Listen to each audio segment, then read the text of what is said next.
the Oregon Trail, before the big famous battles of the later Plains Wars, and before the U.S. Army built a chain of forts that would permanently change the Missouri River corridor, there was a sharp, early warning in 1823. It happened on a stretch of river where the wind never really stops, where the sky feels too big to measure, and where the Missouri bends through bluffs and sandbars like a moving road. Americans called it frontier. Native nations called it home. Fur companies called it opportunity. And in the summer of 1823, those three visions crashed into one another in what we now call the Arika War. This was not a war in the sense of two national armies meeting in a grand campaign.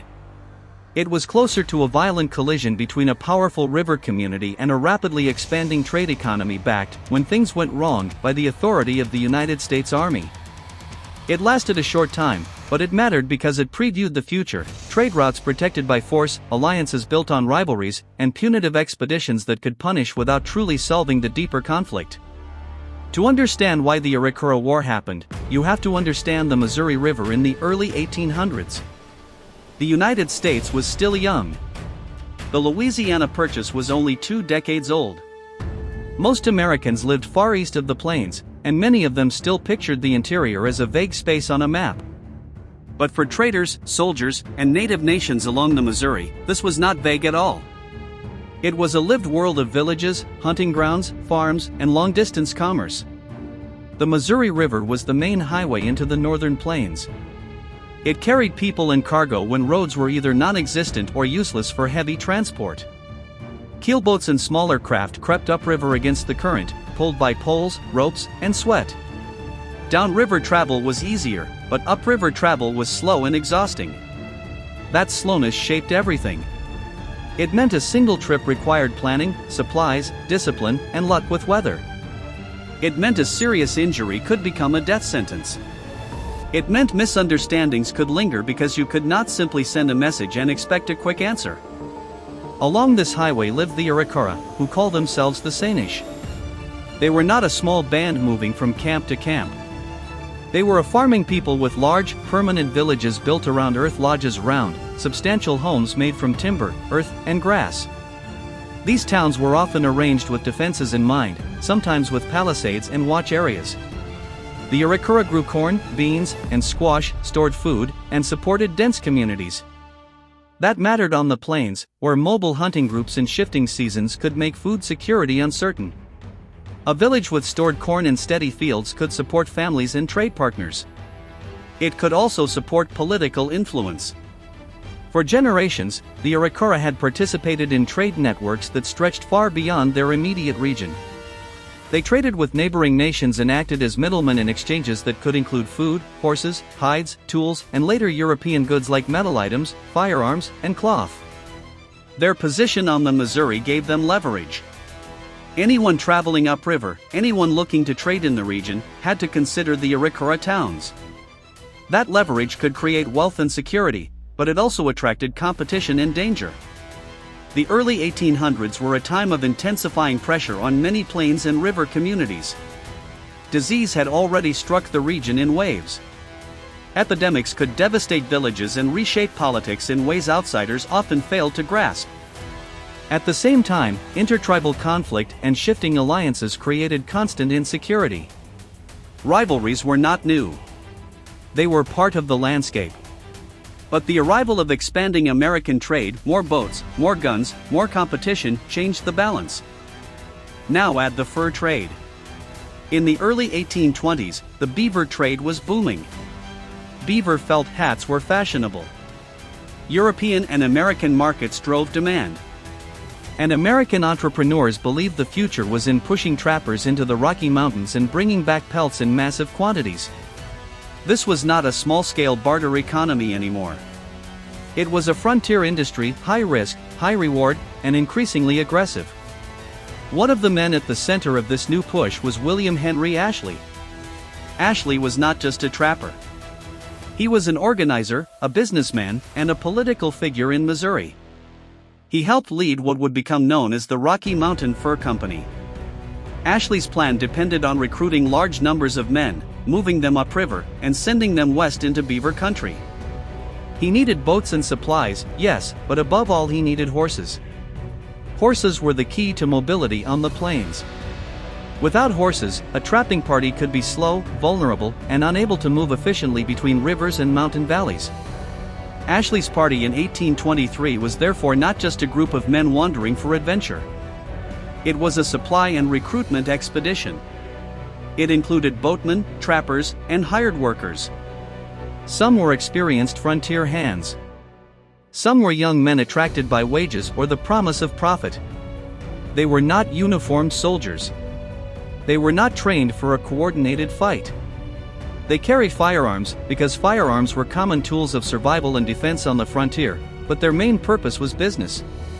When Ashley's men approached the Arika villages in June 1823, they entered a zone where trade, politics, and security overlapped. It is tempting to reduce the coming violence to a simple story: one side attacked, the other retaliated. But the reality is that this kind of conflict usually grows from a chain of misunderstandings and pressures. The sources disagree on details. That's normal. American accounts from the fur trade world often emphasize betrayal, an attack that felt sudden and unjustified. Other accounts point to disputes over trade terms, accusations of theft, and a general breakdown of trust.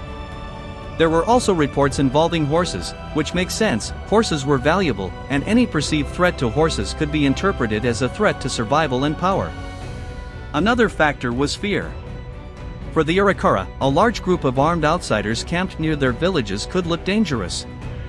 Outsiders could be traitors, but they could also be scouts for enemies, or simply unpredictable men who might start a fight and then leave the village to deal with the consequences. For Ashley's men, camping too close to a large fortified town could also be risky. If negotiations failed, they could be surrounded.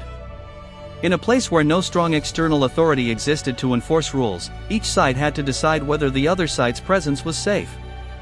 By mid-June, relations were strained. Then, at dawn, the situation snapped. The attack on Ashley's party came early in the day. Dawn attacks have a purpose. They aim to catch a camp off balance, men not fully awake, not fully armed, not fully organized. The riverbank could be covered in mist. The light could be low. And the terrain around an earth-lodge town could provide concealment for approach. Arika warriors attacked, and the fight turned into a desperate scramble. Ashley's men were not standing behind walls. Their best defense was their boats and whatever cover they could improvise. Keelboats, with their heavy timbers, could protect men who crouched behind the gunwales. Cargo could become barricades. Men fired flintlock muskets and rifles through smoke, trying to keep the attackers at bay long enough to retreat. This was a violent, confusing kind of combat, and it's important not to romanticize it. Flintlock weapons were slow to reload and unreliable in poor conditions. Smoke could obscure targets. The sound could be deafening. Men could misjudge distances and directions. In a fight like this, discipline and planning matter, but so does raw luck. Ashley's men suffered heavy casualties, killed and wounded. Survivors pulled comrades to safety and tried to get the boats moving.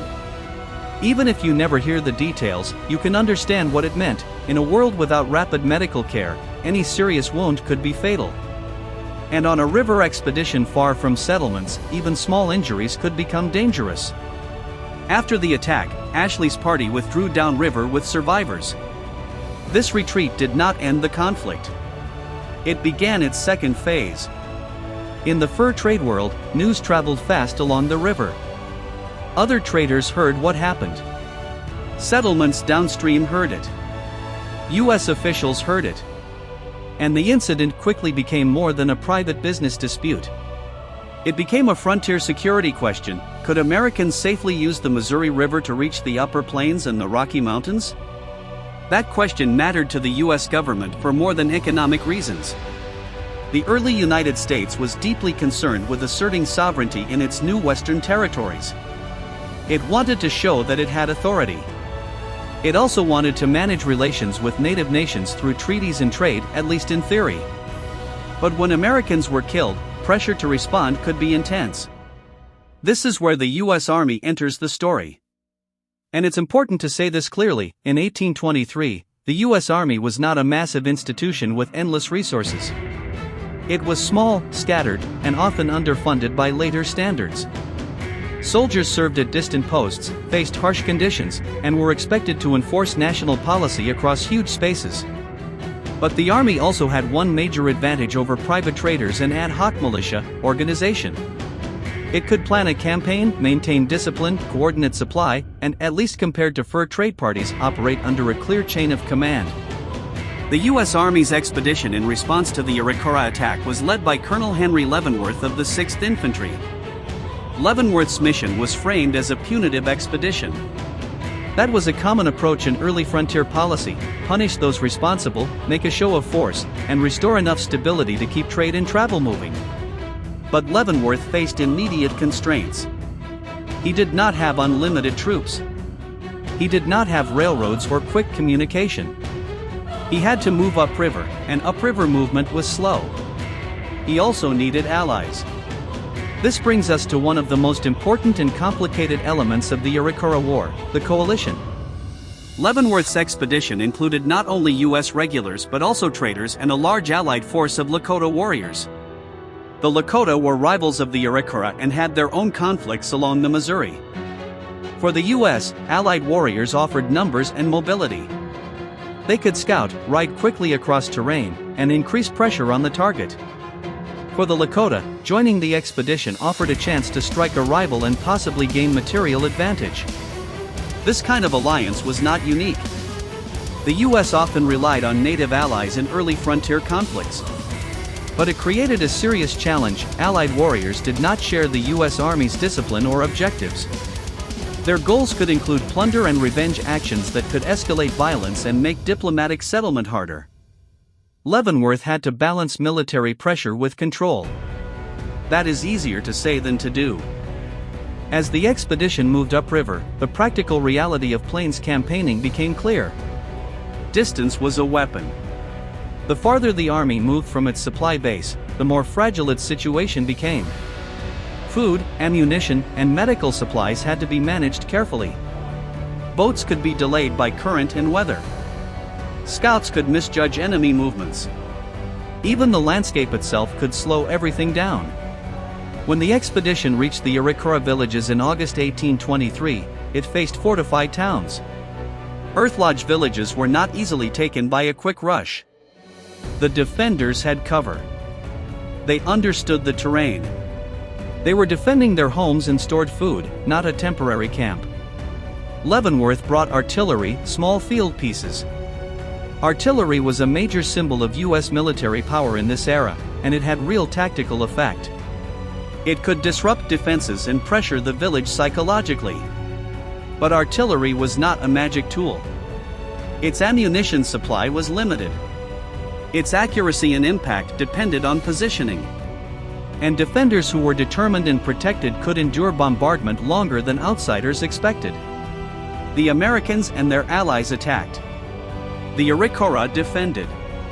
Smoke drifted over the river terrace and across the lodges. U.S. soldiers operated as trained troops, loading and firing in disciplined routines, holding positions, following orders, avoiding panic. That discipline mattered in a remote campaign. It reduced the risk of a collapse. It allowed the army to apply pressure without turning the fight into a chaotic disaster. But the assault did not produce a clean, decisive victory. The expedition did not storm and occupy the villages in the way a later, larger army might do under different conditions. The Arika were not wiped out. The campaign produced damage and pressure, but it did not settle the underlying conflict. After skirmishing and bombardment, the expedition moved toward negotiation and withdrawal. In a punitive expedition framework, that outcome can be framed as a partial success. The army showed force and then withdrew. But the lack of a decisive result also revealed the limits of early U.S. military power on the plains. Without permanent presence, without sustained political strategy, a short expedition could punish but not control. And that is one of the most important lessons of the Arika War. It showed that the plains were not a space where a single punitive expedition could fix the problem.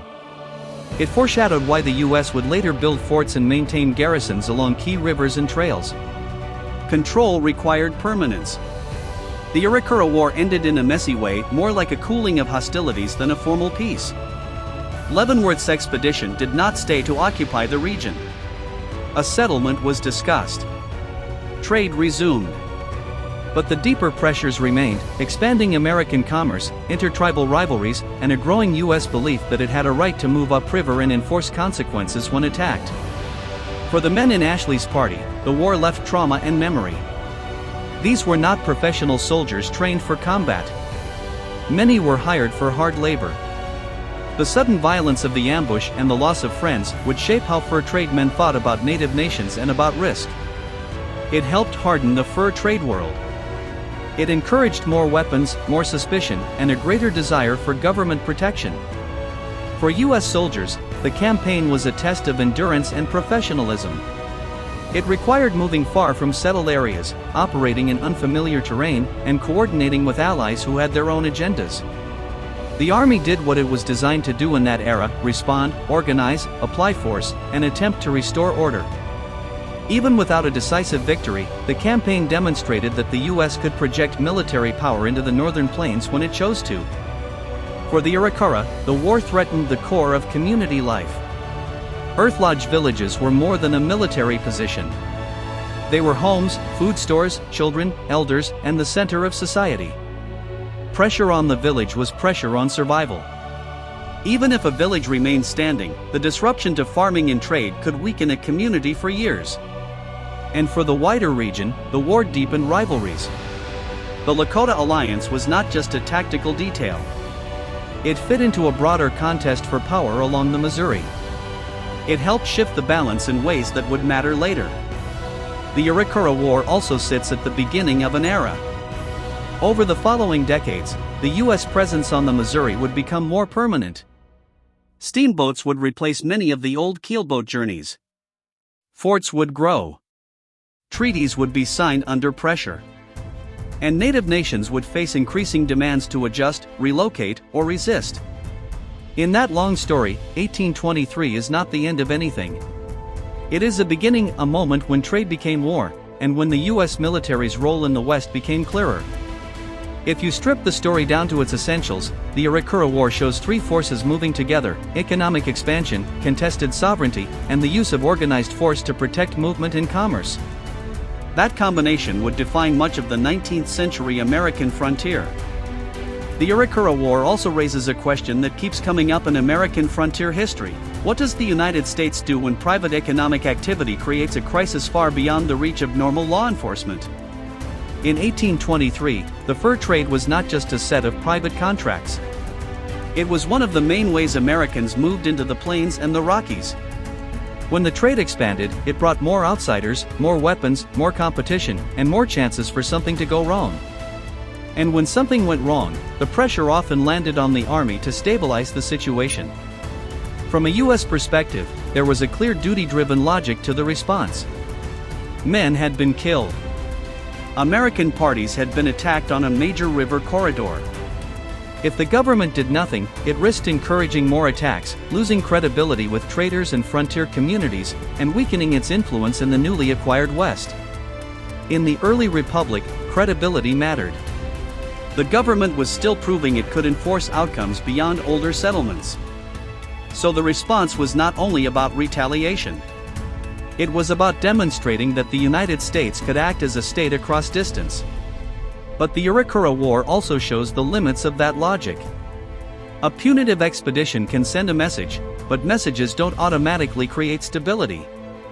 Stability requires a workable political arrangement, a system of trade that does not collapse into theft and coercion, and a relationship with local nations that does not treat every dispute as a reason for armed punishment. In 1823, those pieces were fragile or missing. The Army could march upriver and fire artillery. It could not rewrite the entire political economy of the Missouri in a single campaign. To see why, you have to stay focused on the perspective of the Arikara. Their villages were not simply targets. They were communities with long memories. The Arikara had already lived through loss, through raids and displacement pressures that came from intertribal conflict, and through the disasters of disease. Outsiders often arrived with their own stories, but the Arikara also had stories, about traders who cheated, about goods that came with strings attached, about alliances that shifted, and about enemies who might attack if weakness was shown. That context doesn't excuse violence, but it explains why trust could break. A group like Ashley's party was not just a set of customers. It was a large armed presence seeking horses and influence in a corridor the Arika considered theirs. In a tight political environment, the difference between traitors and threats could be very thin. And when that line disappears, violence becomes a way to reassert control, even if it brings enormous risk. That brings us back to what happened after the US expedition withdrew. Because the war ended, but the Missouri did not become calm. It became more complicated. Traders and trappers still needed to move upriver. But now the memory of 1823 changed how people approached each other. On the American side, the attack hardened attitudes. It strengthened the idea that the river required protection by force. It encouraged traders to travel with more weapons and more caution. It also increased the pressure to build more formal posts along the river, because a purely private trade network was too vulnerable. On the native side, the war made it even clearer that the United States was not just a distant presence. It could show up with artillery and regular troops. That kind of demonstration changes calculations. It can pressure leaders to avoid conflict in the short term, but it can also fuel resentment and a sense that outsiders do not respect local sovereignty. That resentment doesn't always show up as immediate battle. Often it shows up as refusal to cooperate, as strategic relocation, or as alliances with rival traders or rival powers. For the U.S. Army, the war was a professional lesson in early plains campaigning. The Army's strengths, discipline, organization, the ability to coordinate movement were real. In a remote environment, those strengths are not just nice to have. They can be the difference between a controlled operation and a disaster. The Army also brought something else, the idea of centralized authority. Even when it was imperfect, the Army represented a state's attempt to impose order where private violence and rumors could quickly dominate. But the campaign also highlighted the Army's limits. Long supply lines are a strategic constraint, not just an inconvenience. If you cannot feed men and keep them healthy, you cannot maintain pressure. If you cannot gather reliable intelligence about the target and the political environment, you cannot design a lasting solution. And if you rely heavily on allied forces with different goals, you can win a moment without winning the peace. The Allied Lakota role is one of the clearest examples. For the Lakota, this was not merely helping the Americans. It fit into a larger contest for power on the plains. Participation offered a chance to weaken Arikara influence and perhaps gain material advantage. That means the expedition's presence could intensify the Arikara's worst fears, that outsiders would use their enemies as tools, and that punishment would not stop at justice but could spill into opportunistic violence. This is an important point.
Missouri River.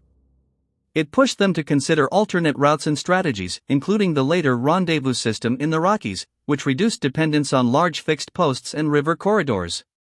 In a way, the violence along the Missouri helped push parts of the fur trade deeper into the mountains and away from easily targeted river communities. For the Arikara, the story continues. They remained a distinct people and would later be involved in further conflicts and alliances.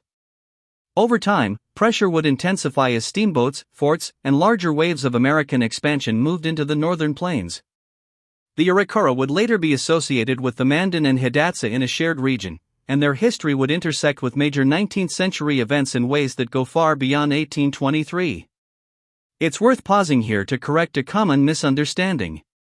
Some people assume early frontier wars were simply the U.S. winning again and again. The Arikara War doesn't fit that pattern. The U.S. response was forceful, but it was not a clean victory. The Arikara were not erased. The war didn't eliminate conflict. It did, however, shift behavior. It hardened the idea that the United States would respond militarily to attacks along its trade corridors, and it contributed to the gradual militarization of the region. That's why historians often treat the Arikara War as a precursor. It sits between two eras, the early river-based trade world of posts and keelboats, and the later era of larger-scale plains conflict and permanent U.S. military presence. It shows the transition happening in real time. Now, if you're a U.S. viewer, you might ask, what was the right response? It's a hard question, and history rarely gives clean answers. Ashley's men were attacked and killed. A response was likely inevitable. But a response that focuses only on punishment can miss the chance to stabilize the underlying relationship. In 1823, the political tools for stabilization were limited and often poorly used. There were efforts at diplomacy and trade management, but they were inconsistent. The U.S. government's frontier system struggled to protect native communities from exploitative trade and to protect American parties from violence at the same time. That failure of consistent policy is part of what made the frontier so volatile. The U.S. Army's role in that volatility is complicated. On one hand, Army discipline and command structure could reduce chaos and prevent the kind of uncontrolled revenge that often follows frontier attacks. On the other hand, military punishment, especially when paired with Allied forces pursuing their own rivalries, could deepen distrust and increase long-term conflict risk. Still, it's fair to say that in 1823 the Army represented one of the only institutions capable of responding in an organized way. It could move men in a coordinated campaign, maintain guard and order, and negotiate from a position of authority. In a remote environment where private violence could spiral quickly, that kind of professionalism mattered.